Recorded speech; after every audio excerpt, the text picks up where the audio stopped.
friends, once again welcome you all in my YouTube channel Pacific Chemistry Classes by Mahima Laharia.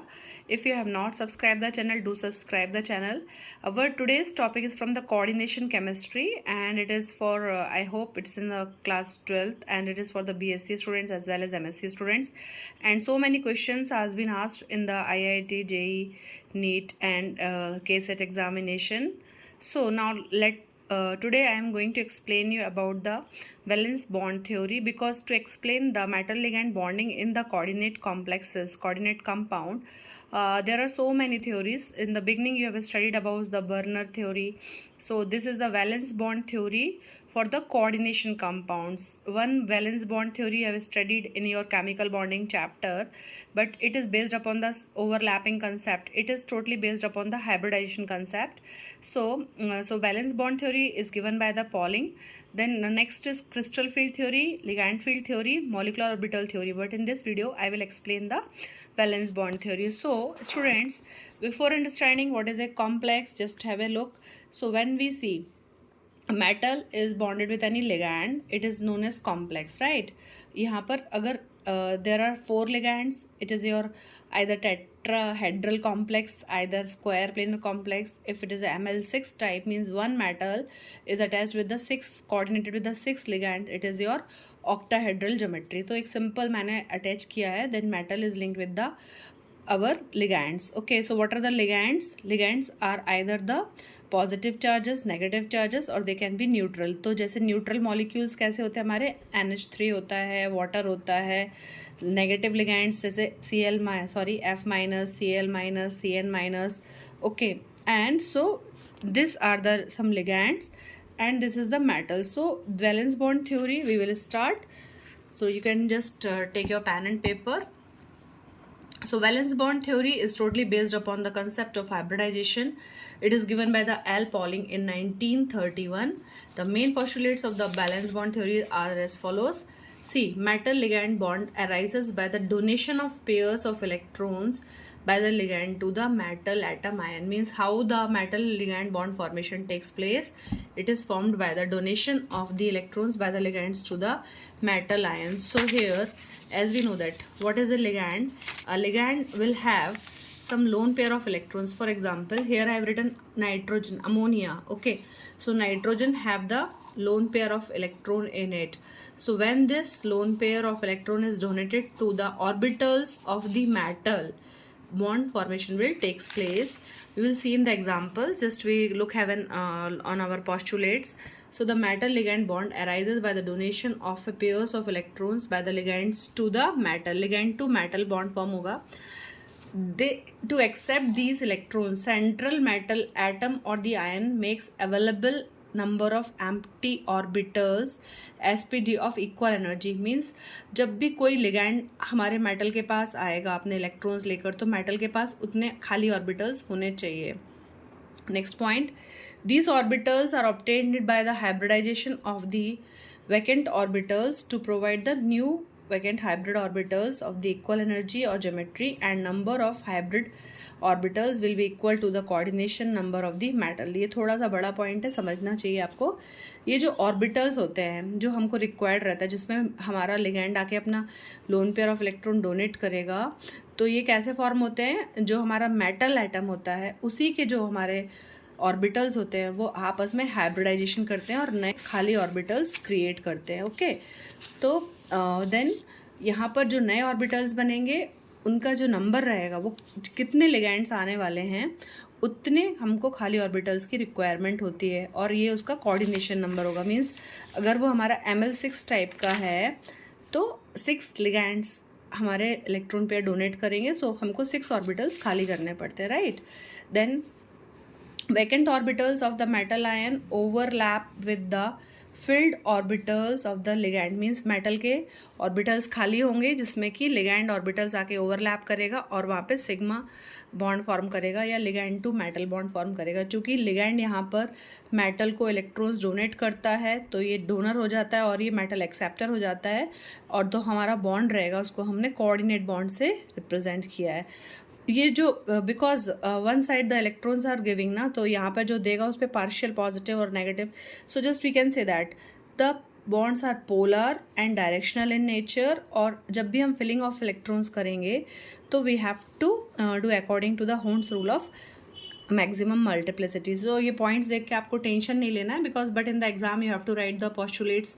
It is important for all the class. So just you can take the screen shot and concept we will understand in the example. So next postulate, metal atom ion can use according to the ligands of the okay, which type of the ligand is coming, that type the metal atom or the ion can change the which orbitals it has to occupy or which has to be used. Like जो हमारे d block metals होते हैं, एक बार समझना पड़ेगा आपको इसको. जैसे हमारा कोई भी सपोज करिए अगर हमने यहाँ पर आयरन लिया है ना, आयरन की कॉन्फ़िगरेशन क्या होती है, एटॉमिक नंबर 26 होता है. तो 3d6 4s2 4p0. ओके, यहाँ पर अपना आर्गन हमको लिखना पड़ता है 18 इलेक्ट्रॉन्स के लिए, राइट. तो अभी हम देख रहे हैं कि हमारा आउटर मोस्ट शेल होगा 4, राइट. तो इसमें हमारा n is equals to 4, that is our principal quantum number है ना. तो ये 3d6 लिखा है, तो 3d हमारी क्या हो जाएगी, n-1d, राइट. तो इट इज 3d और n क्या हो जाएगा आपका 4, n-s-n-p. इसको थोड़ा डिटेल्स में और देखेंगे. तो जब भी आपको हमारा मेटल एटम या आयन है, कौन सा लिगेंड आ रहा है उसके अकॉर्डिंग ऑर्बिटल्स यूज़ करेगा. या तो वो 3d वाले ऑर्बिटल्स यूज़ करेगा जब हम 3d सीरीज़ की बात कर रहे हैं, और 4s वाले ऑर्बिटल्स यूज़ करेगा अगर हमारे वहाँ पर वीक फील्ड लिगेंड्स आएंगे. तो यहाँ पर एक एग्जांपल दिया है मैंने, कोबाल्ट जब अमोनिया के साथ में कॉम्प्लेक्स फॉर्म करता है तब वो 3d 4s 4p orbitals use करेगा, और जब वो क्लोरीन वगैरह के साथ कॉम्प्लेक्स फॉर्म होते हैं तो जनरली वो हमारे आउटर डी ऑर्बिटल यूज़ करते हैं. इसको डिटेल्स में देखते हैं हम. तो just we have seen that in the postulates of the valence bond theory आपने क्या देखा कि कभी हम n-1d ns और np ऑर्बिटल्स यूज करते हैं, और कभी हम कौन से ऑर्बिटल्स यूज करेंगे, ns np nd. So students ये ns, what is this ns, तो एक बार देख लेते हैं. जैसे कि अपन को मालूम है कि प्रिंसिपल क्वांटम नंबर हमारा जो होता है उसमें हम लोग किससे रिप्रेजेंट करते हैं, principal quantum number is represented by small n. Okay, quantum number. So what is this n? n is the shell. वो कौन सी शेल है. So for example if our suppose I am taking the our iron, so iron atomic number is 26. सो configuration क्या होती है हमारे कोई भी डी ब्लॉक एलिमेंट्स की, सबसे पहले हम लोग आर्गन का लिखते हैं, 18 electrons gone, then we will write 3d6 4s2 and 4p0. Okay, so आपने क्या किया है, यहाँ पर हमारा जो इलेक्ट्रॉन है वो किस में फिल हो रहा है, डी में. ओके, बट हमारा जो आउटर मोस्ट शेल है वो कौन सा है, मीन्स आप इस बात को समझिए. यहाँ पर उन्होंने क्या दिया है, outer most means n-1, n-1d, मतलब आपका n बराबर यदि 4 है तो n-4 -1 क्या होगा, वो होगा आपका 3. क्लियर है ये. तो जो हमारे कॉम्प्लेक्सेस फॉर्म होते हैं, कॉम्प्लेक्सेस हमारे ऑर्बिटल्स यूज कर सकते, हमारे कॉम्प्लेक्सेस लिगेंड के अकॉर्डिंग ऑर्बिटल्स चूज करेंगे. उनको 3d 4s 4p चूज करना है. मीन्स यदि हम इधर पे यहाँ पर अगर हम n is equals to 4d है आपका आउटर मोस्ट शेल हमारा 4 है, यदि हम n इज इक्वल्स टू कितना है, अगर आपका 4 है, 3d सीरीज में n हमारा आउटर मोस्ट शेल होता है 4th, हम 4th शेल पर होते हैं, तब आपका यहाँ पर n-1 क्या हो जाएगा 3d, और ये ns मीन्स ये आपका 4s और ये आपका 4p. इस कंडीशन में यदि हम ऑक्टाहेड्रल कॉम्प्लेक्सेस बनाते हैं तो हमारा हाइब्रिडाइजेशन कौन सा होता है, the hybridisation is our d2sp3. और यदि हम जो हमारा ns-np-nd, I hope it is clear. अब यहाँ पे n हमारा क्या है 4 ही है ना, तो हमारा n जब 4 ही है तो ये कौन से ऑर्बिटल्स हो जाएंगे हमारे 4s 4p 4d. और हाइब्रिडाइजेशन कौन सा लिखेंगे हम यहाँ पे, ऑक्टाहेड्रल ही होगा, लेकिन उसका नाम क्या हो जाएगा हमारा sp3d2, क्योंकि हम आउटर मोस्ट शेल के डी ऑर्बिटल्स यूज करते हैं, इसलिए इन कॉम्प्लेक्सेस को हमने बोल दिया आउटर ऑर्बिटल ऑक्टाहेड्रल कॉम्प्लेक्सेस. और इधर पर हम अंदर वाले शेल के डी ऑर्बिटल्स यूज करते हैं, 3D ऑर्बिटल्स यूज करेंगे, इसलिए इनका नाम क्या हो जाएगा, इनर ऑर्बिटल ऑक्टाहेड्रल कॉम्प्लेक्सेस। तो ये थोड़ा सा हमको समझना पड़ेगा, लो spin, high spin, spin paired, spin free, ये क्या चीजें होती है ना। तो ये थोड़ा सा क्लियर हो गया। अब हम एक एग्जाम्पल से देखेंगे कैसे इनको समझ सकते हैं। फॉर एग्जाम्पल, यदि हमने एक पहले हम लोग जैसे हमारा वैलेंस बॉन्ड थ्योरी है वो कौन कौन से कॉम्प्लेक्सेस एक्सप्लेन करता है, कोऑर्डिनेशन नंबर 6। कोऑर्डिनेशन नंबर 6 में 2 टाइप के होंगे, अभी जस्ट आपने देखा ऑक्टाहेड्रल कॉम्प्लेक्सेस फॉर्म होते हैं, जैसे आपने लिख दिया यहाँ पे ML6। ये कैसे कॉम्प्लेक्सेस बनाएगा, ऑक्टाहेड्रल बनाएगा, 2 टाइप के बनाएगा, एक inner orbital octahedral complexes and एक बनाएगा आपका आउटर ऑर्बिटल ऑक्टाहेड्रल कॉम्प्लेक्सेस। तो हम सबसे पहले एक एग्जांपल से समझते हैं। इधर आपने ले लिया CONH3 होल 6 3+, राइट। तो यहाँ पर again we have the atomic number of the cobalt is 27। तो जब एटॉमिक नंबर ऑफ कोबाल्ट आपका है 27, कॉन्फ़िगरेशन क्या हो जाएगी आपकी, आपको हमेशा डी ब्लॉक में कॉन्फ़िगरेशन में सबसे पहले हम आर्गन लिखते हैं, तो आपके 18 इलेक्ट्रॉन्स चले जाते हैं। अब हम लिखेंगे 3D7 4s2 and 4p0। Okay,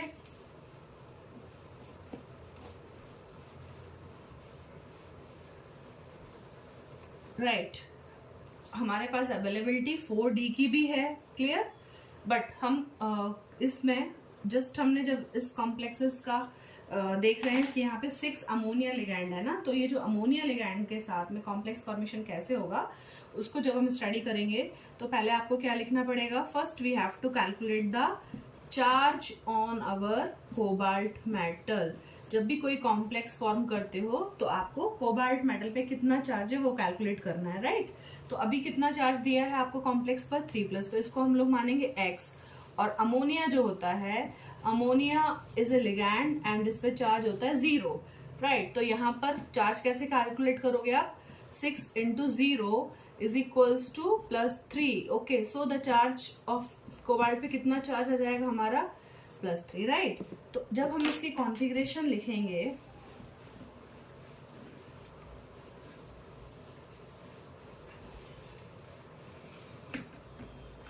कैसे लिखेंगे हम, कोबाल्ट है, normal configuration means atomic number is 27, it will be our, आपको मेन ऑर्बिटल्स ही ड्रॉ करना है, 3D 4s एंड आपने 4p ड्रॉ कर ली, राइट।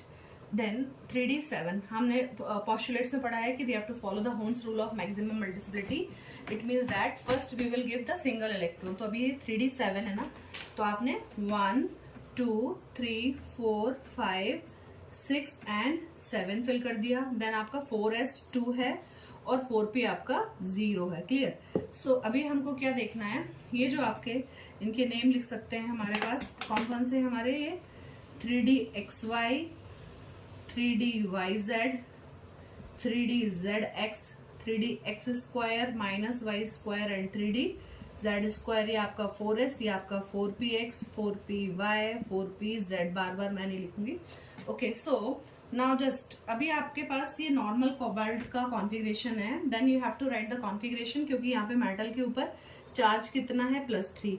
तो जब ये नॉर्मल है, आप बार बार लिखते हो ना मेटल और आयन, तो now cobalt is in the +3 oxidation state. It means that cobalt ने अपने 3 इलेक्ट्रॉन्स डोनेट कर दिए हैं। तो क्या हो जाएगा, आपको कोई से भी 3 4s के हम 2 इलेक्ट्रॉन्स रिमूव कर देंगे and 1 electrons can be remove from here, right. तो अभी हमारे पास केवल 4 कितने इलेक्ट्रॉन्स बच रहे हैं, 1 2 3 4 5 6। तो फिर से आप ड्रॉ करेंगे,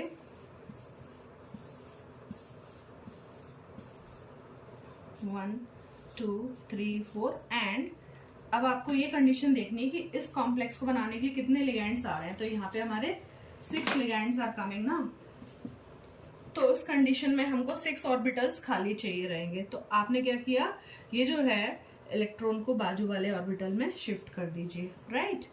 नाउ यू कैन सी अब हमारे पास कितने ऑर्बिटल्स हैं, ये 2 D के हैं, ये S का है और 3 P के हैं, मीन्स 2 D ऑर्बिटल D2 एक s और ये p के 3 ऑर्बिटल्स हमारे पास हाइब्रिडाइजेशन कर सकते हैं ना। आप चाहो तो फिर से नेम लिख सकते हो, dx square minus Y square dz square, ये आपका 4s और ये 4px 4py और 4pz। तो जब ये 6 हाइब्रिडाइजेशन करेंगे तो हमारे पास रेडी 6 ऑर्बिटल्स तैयार हो जाएंगे हाइब्रिडेशन के लिए। And what will happen next, 6 ammonia will come and we know that nitrogen पे लोन पेयर ऑफ इलेक्ट्रॉन होता है, तो नाइट्रोजन अपना लोन पेयर ये जो खाली ऑर्बिटल्स है मेटल के उनमें आके, मेटल आयन के उनमें आके डोनेट करेगा। तो आपके पास 6 कोऑर्डिनेट, इनको हटा देते हो,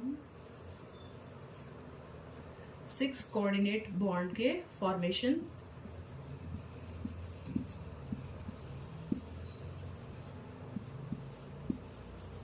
okay. So this hybridization is known as your D2sp3। यहाँ पे हमने 3d ऑर्बिटल यूज करे थे इसलिए इसका नाम क्या हो जाएगा, पहले D है तो D2sp3 hybridization and the bond angles, the geometry is our octahedral। Octahedral geometry को कैसे ड्रॉ करते हैं हम लोग, पहले आपने सिंपल एक रेक्टेंगुलर बॉक्स बना लीजिए, आपका मेटल है CO। Okay, so what you will do,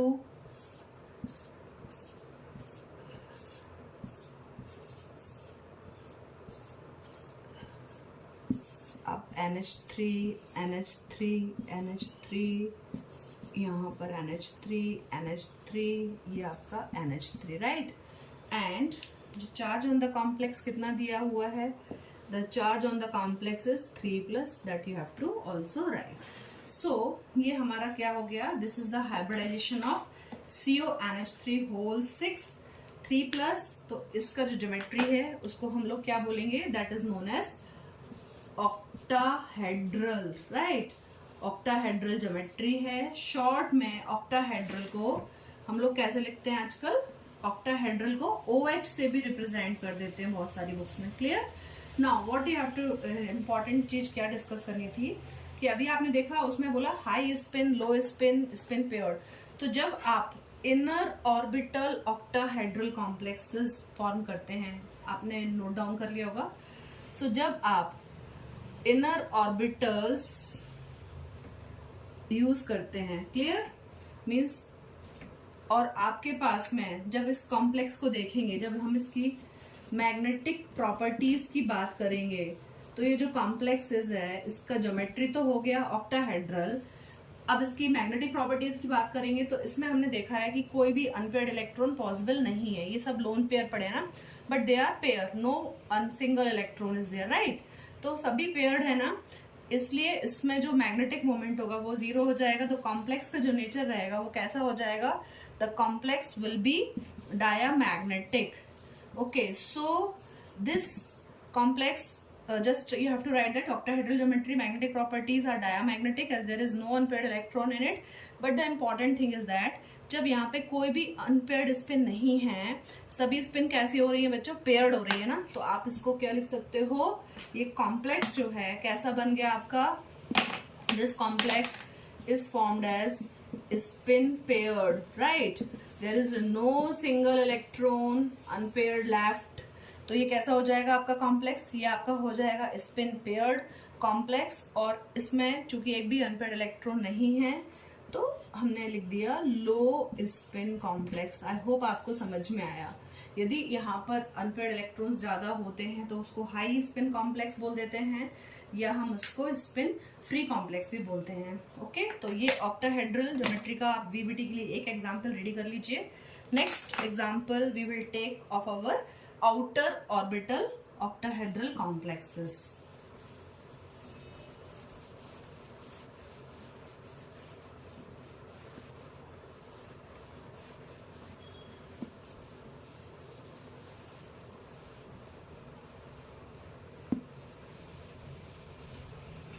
So if we will talk, this is a very important example, COF6 3- right।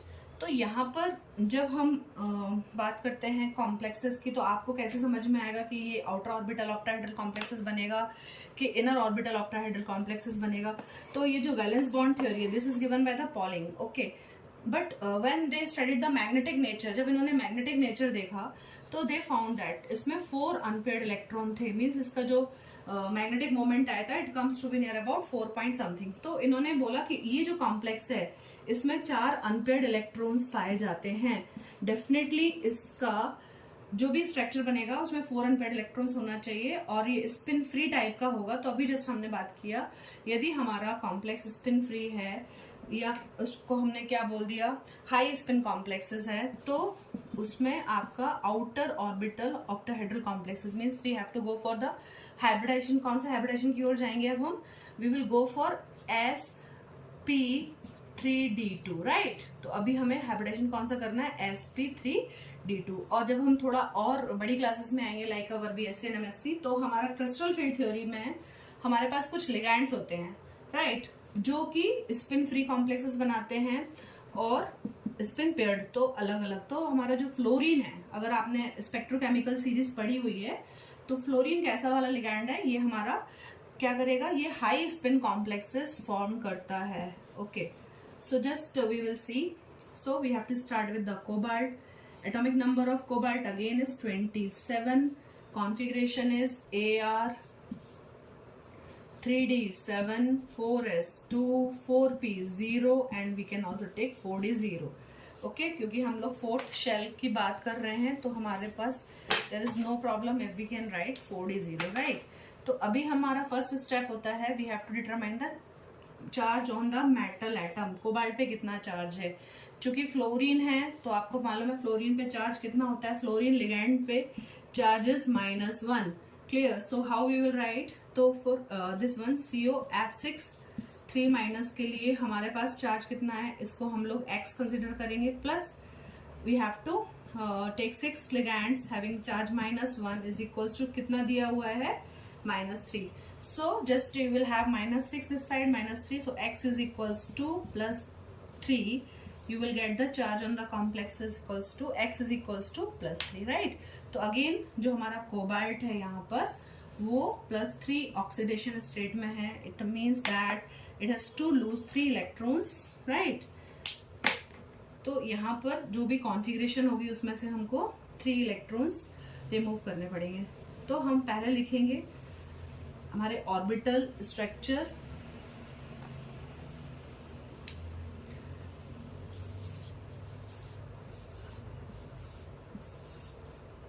ये हमने 3D ऑर्बिटल्स लिख लिए। Okay, then 4s 4p and हम आउटर ऑर्बिटल ऑक्टाहेड्रल ज्योमेट्री बनाने जा रहे हैं, so we have to write also our 4। तो मैं D बार बार नहीं लिखेंगे, this is 3D, this is 4s 4p and this are our 4D, right. तो D में 7 इलेक्ट्रॉन्स फिल करना है, 1 2 3 4 5 6 and 7 and this is our 4s2। so now what we have to do, अभी तो ये नॉर्मल हमने एटम कोबाल्ट की configuration लिखी है, now we have to write for CO3+। जब आप 3 इलेक्ट्रॉन्स हमारे लॉस करेंगे, बिकॉज प्लस चार्ज मीन्स क्या होता है, plus charge means we have to remove our 3 electrons. Okay, so again we will fill it. So first to remove 4s के 3 electrons and this one also. अब हमारे पास कितने electrons बच रहे हैं, now you see how by removing this 2 electrons we have 1 2 3 4 5 6। और जब हमने इसका मैग्नेटिक प्रॉपर्टीज देखा था, so magnetic susceptibility and all, so we have 4 unpaired electron. तो क्या करना पड़ेगा आपको, ये जो D का है इसको आपको शिफ्ट करना पड़ेगा यहाँ पर। तो आपको number of unpaired electron will be 4, 2 are already there and we will unpair this, मतलब इसको हम सिंगल कर देंगे। ओके, और यहाँ पर हमारा एक पेयर्ड आ गया, तो यहाँ पे आपको n इज इक्वल्स टू 4 मिल गया। तो आपने देखा यहाँ पर जो इनर वाले थे n-1d, n-1d मीन्स 3D आपके यहाँ पे किस कंडीशन में है, ये इसमें हमारे पास खाली नहीं है कोई भी। तो वैलेंस बॉन्ड थ्योरी का पॉस्टुलेट क्या होता है कि हमारा जो मेटल आयन होता है, कोबाल्ट यहाँ पे मेटल आयन है, उसको जितने लिगैंड्स आ रहे हैं, 6 लिगैंड्स आ रहे हैं, तो 6 ऑर्बिटल्स हमको खाली चाहिए पड़ते हैं, राइट। तो अब हमारे पास कितने 6 आ रहे हैं, तो हम यहाँ पर फ्लोरीन 1 2 3 4 5 6 फ्लोरीन्स लेकर आ जाएंगे। और ये कौन सा हाइब्रिडेशन कर रहे हैं बेटा, sp3d2। तो अब हमको मालूम है फ्लोरीन कैसा होता है, ये भी हमारा हेलोजन है। Atomic number of fluorine is 9, configuration is 1s2 2s2 2px2 2py2 and 2pz1। तो यहाँ पे लोन पेयर है कि नहीं है? ओके, तो लोन पेयर की डेफिनेशन क्या होती है, number of electron pair in the outer most shell. तो यहाँ पर इसका आउटर मोस्ट शेल कौन सा है, फ्लोरीन का 2 है, 3 अनपेयर्ड 1 2 3। फ्लोरीन के पास में 3 लोन पेयर ऑफ इलेक्ट्रॉन होते हैं। But for bonding we need, यहाँ पे कोऑर्डिनेशन बॉन्ड बनाने के लिए फ्लोरीन को अपना कोई भी एक lone pair of electron donate करना पड़ेगा।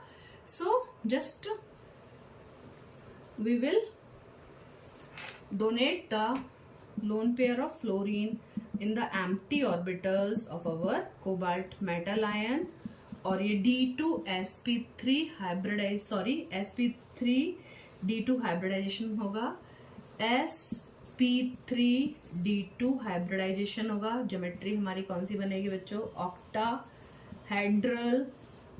And as there are 4 unpaired electrons, complex का नेचर कैसा हो जाएगा, ये हमारा पैरामैग्नेटिक। ओके, नाउ यहाँ पे आप कोऑर्डिनेट बॉन्ड शो कर सकते हैं, लिगैंड टू मेटल। ओके, सो ये आपका हो गया which complex, COF6 3- is a octahedral complexes, it is a outer orbital octahedral complex। और इसको हम क्या बोलते हैं, इसको हम बोलेंगे हाई स्पिन कॉम्प्लेक्सेस और स्पिन फ्री कॉम्प्लेक्सेस। इसको हमने क्या बोलेंगे, स्पिन फ्री, क्योंकि यहाँ पे हमको दिख रही है ना 4 स्पिन्स फ्री हैं, तो इसलिए इसका नाम हो गया स्पिन फ्री कॉम्प्लेक्सेस और अवर स्पिन फ्री कॉम्प्लेक्स और हाई स्पिन कॉम्प्लेक्स। ओके, अब हम इसका ज्योमेट्री एक बार ड्रॉ करते हैं, बट आपको एग्जाम में नहीं पूछेगा, वो केवल आप नाम भी लिखेंगे तो भी आपको मार्क्स मिलेंगे। सो एक बार ड्रॉ कर लेते हैं हम। कोबाल्ट हमारा सेंटर में रहेगा, आप अच्छे से ड्रॉ करिए। I am making fast, so just if you have the time.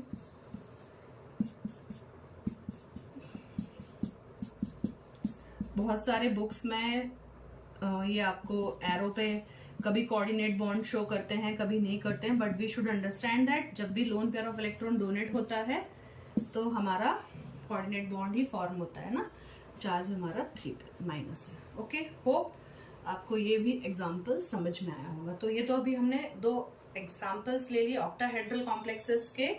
Now we will see the our square means coordination number 4 वाले। ओके,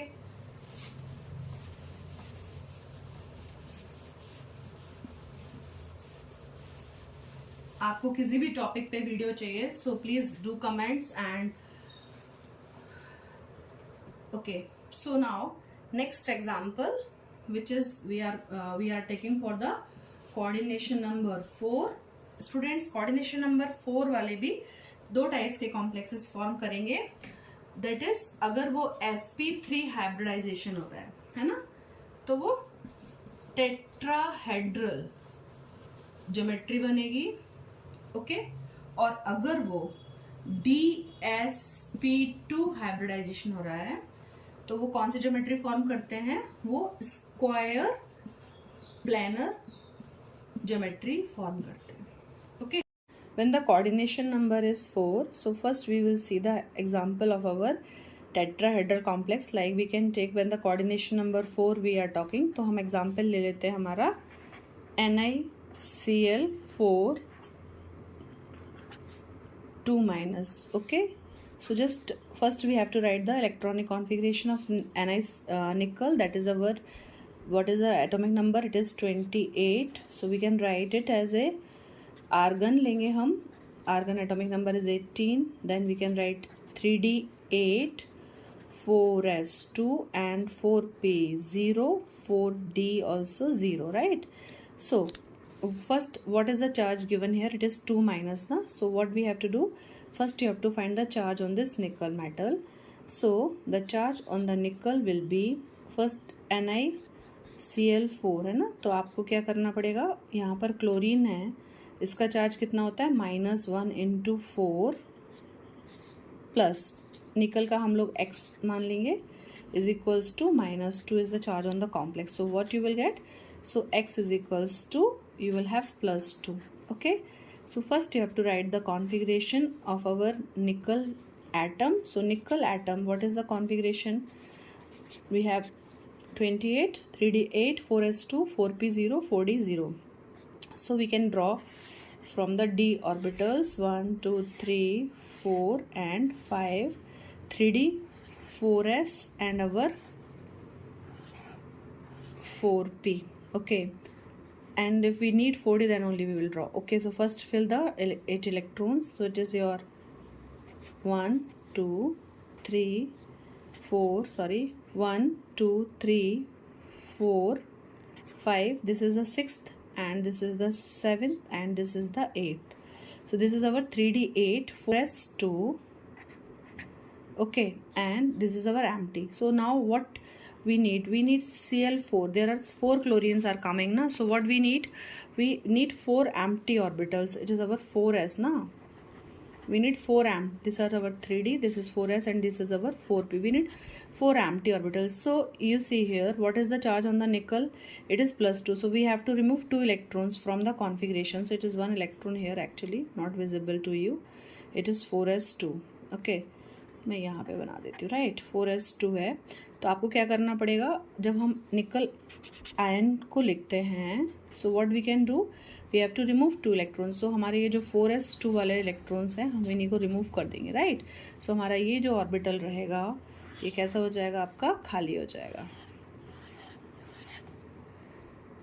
ये हमारा 3d5. Okay, now you see we have to fill these electrons. This is our 1, 2, 3, 4. यहाँ पे filled हैं और 2 unpaired orbitals हैं. Okay, now you see यहाँ पे आपके पास 2 unpaired electrons आ रहे हैं. हम इनको shift नहीं करेंगे, otherwise it can go dsp2. But as we know that chlorine is a weak field ligand. तो जो वीक फील्ड लिगैंड होता है तो वो पेयरिंग नहीं कर पाता है. तो हमारे पास में जो मैग्नेटिक प्रॉपर्टीज जब ऑब्जर्व करी गई थी, तो यहाँ पे number of unpaired electrons are found as 2.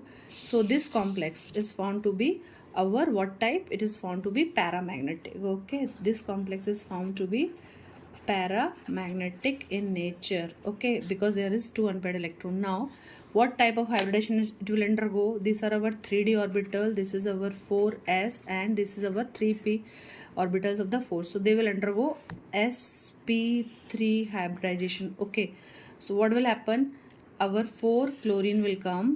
Okay, 1, 2, 3 and 4 chlorine will come and they will donate the lone pair of electrons in this orbitals. Okay, so कौन सा hybridization हो जाएगा हमारा, sp3 hybridization. They will form sp3 hybridization and the geometry will be your tetrahedral. So just we can summarize that.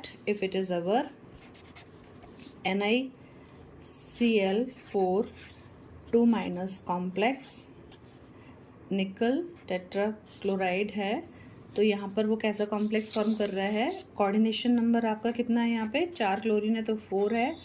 Geometry आपकी कौन सी बन रही है, टेट्राहेड्रल बन रही है. और इसमें हमारे पास नंबर ऑफ अनपेयर्ड इलेक्ट्रॉन्स 2 हैं. So the magnetic nature of this complexes comes to be paramagnetic. Okay, and the nickel is in the +2 oxidation state. I hope ये आपको एग्जाम्पल समझ में आया होगा. हमने लिया है एक टेट्राहेड्रल कॉम्प्लेक्स का. Now we will take one example for our square planar geometry. Okay, so for square planar geometry we can take any example like NiCN whole 4 2 minus. Okay, so in that condition we have to just remember, for if we are taking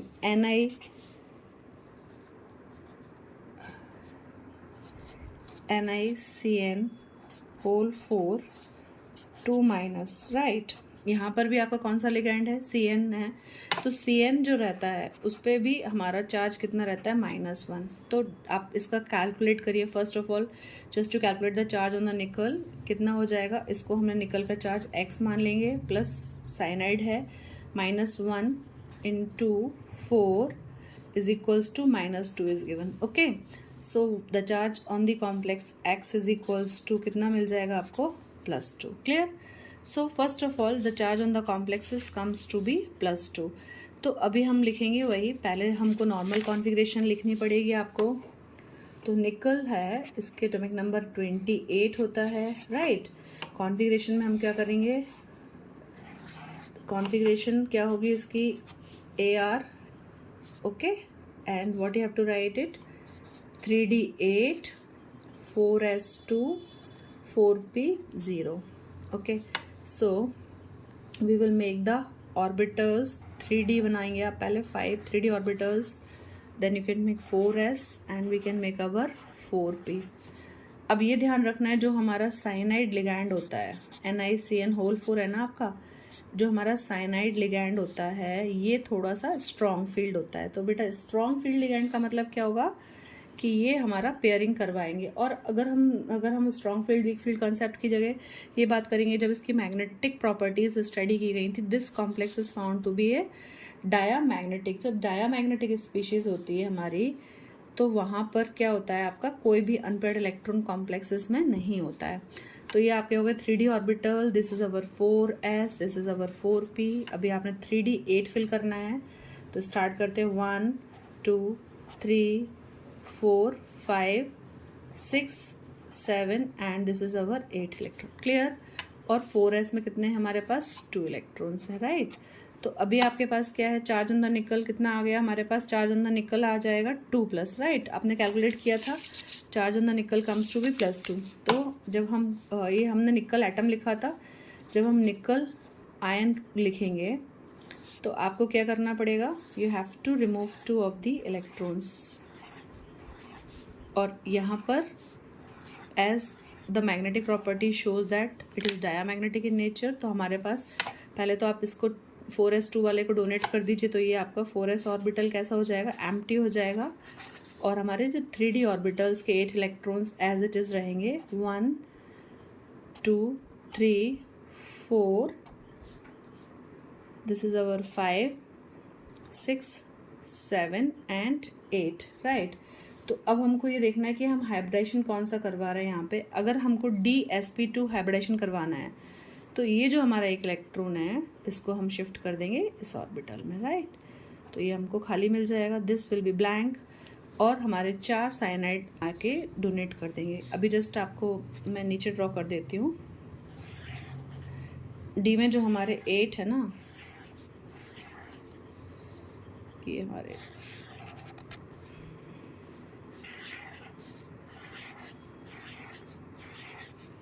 okay. So D में हमारे पास 8 electrons थे, 1 2 3 4 5 6 7 और 8. एक मैंने shift किया था but यहाँ पे आपको प्रॉपर नहीं दिख रहा, तो वी कैन शिफ्ट हेयर.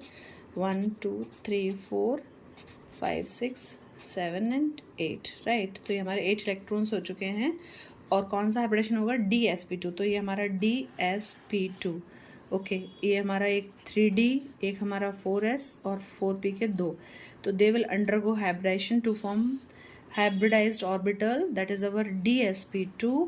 और हमारा जो लिगैंड है, साइनाइड है, वो आके अपना लोन पेयर ऑफ इलेक्ट्रॉन इनमें डोनेट करेगा. तो जब लोन पेयर ऑफ इलेक्ट्रॉन्स इनमें आके डोनेट करेगा, तो हमारा कौन सा बॉन्ड बनता है, तो हमारा बनेगा कोऑर्डिनेट बॉन्ड. और जो हमारा ज्योमेट्री बनेगी वो बनेगी हमारी स्क्वायर प्लेनर. तो आपने देखा कैसे हमारा कौन सा हाइब्रिडेशन हुआ, ये DsP2, ओके. तो इसका हमको ज्योमेट्री अगर देखना है, ये मैं MSc के हिसाब से बता रही हूँ, इतना डिटेल्स में आपको नहीं रहेगा. So just we can take our nickel in the center and we can have our 4 cyanide ligands and the charge is 2-. You can also show the coordinate bonds, right. Hope आपको समझ में आया होगा. ये सबसे इम्पॉर्टेंट है. अगर आपके पास टाइम नहीं है तो आप ये टेबल ड्रॉ कर सकते हैं और इसके लिमिटेशंस जरूर आपको. You are in the 12th class, so you can make this okay table, तो it will be easy for you, means like जब हमारा मेटल लिगेंड फॉर्मेशन होता है तो कॉम्प्लेक्सेस फॉर्म होते हैं, और वो कॉम्प्लेक्सेस किसी भी टाइप के हो सकते हैं, octahedral, tetrahedral, square planar.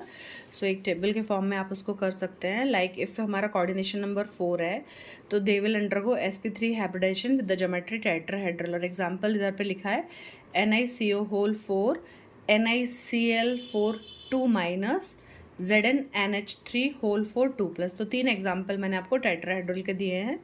Then अगर हमारा कोऑर्डिनेशन नंबर 4 है, it will can also undergo the DsP2 hybridisation, they will form square planar complexes, and the example is NiCN whole 4 2 minus. Next, if it is your 5 coordination number, ML5 type of the complex is there, it will undergo sp3d hybridization and it will be trigonal bipyramidal geometry. Example is FeCO whole 5 iron pentacarbonyl. If the coordination number is 6, it can form two type of the complexes, that is our inner orbital octahedral complexes and outer orbital octahedral complexes. So the example for our D2 sp3 hybridization means when we are using 3d orbitals, it can be your CONH3 whole 6 3 plus, and when you are using 4d orbitals means sp3d2 है ना last वाले, तो outer orbital तो आपका क्या हो जाएगा COF6 3 minus is one of the important example for the 12th class students. This much is sufficient, so some limitations are also there, you can take the screenshot. So I will discuss in the last, like because we have to study the structure of the complexes. So what are the main limitations? It does not explain the color of the complexes, it fails to explain the magnetic properties of the complexes, it does not consider the splitting of the d orbitals, it failed to explain the thermodynamics and the kinetic stability of the complexes, it cannot predict whether a complex will be square planar or a tetrahedral geometry for the 4 coordination number. So these are the limitations you have to write in the last. So some of the examples I have explained, just whatever you want, how many you want, you can explain in your this one, what like